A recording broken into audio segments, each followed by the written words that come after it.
This day was one of the most devastating days of my NFL career. It was December 23rd of 1990 in my second year, and it was just weeks before we were about to go into the playoffs and make a run at the first Super Bowl in Buffalo Bills history.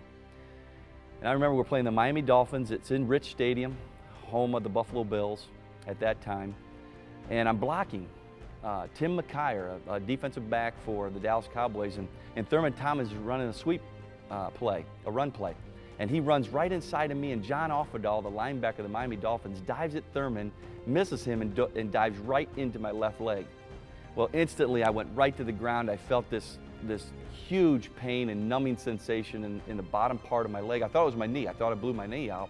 And I was laying on my stomach, and I rolled to my left, so it took my left leg, my knee at least, up into the air, and my foot stayed on the ground. My leg was in a complete 90-degree angle, so I knew at that time I had snapped my leg in half.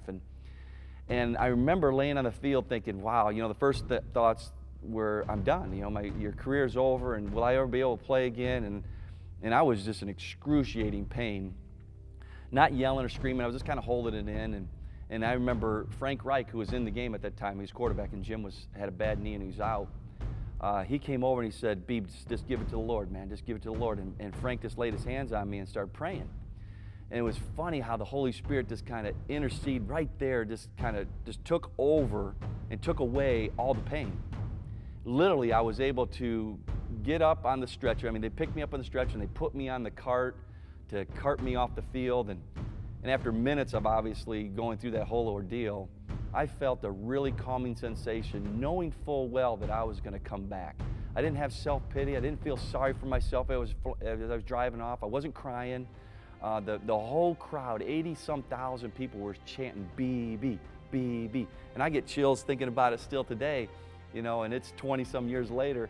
But I knew, and I just raised my hand to the crowd, just telling them, letting them know that, I was going to be back.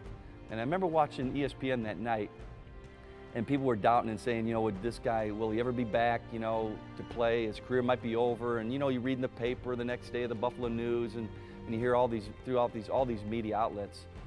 And I just knew and sure determined that I was going to be back. And I trained harder that off season. They gave me 6 months roughly before I would be able to be back full speed, but it was about 3 months before I could start to rehab. And man, I never trained so hard as an athlete.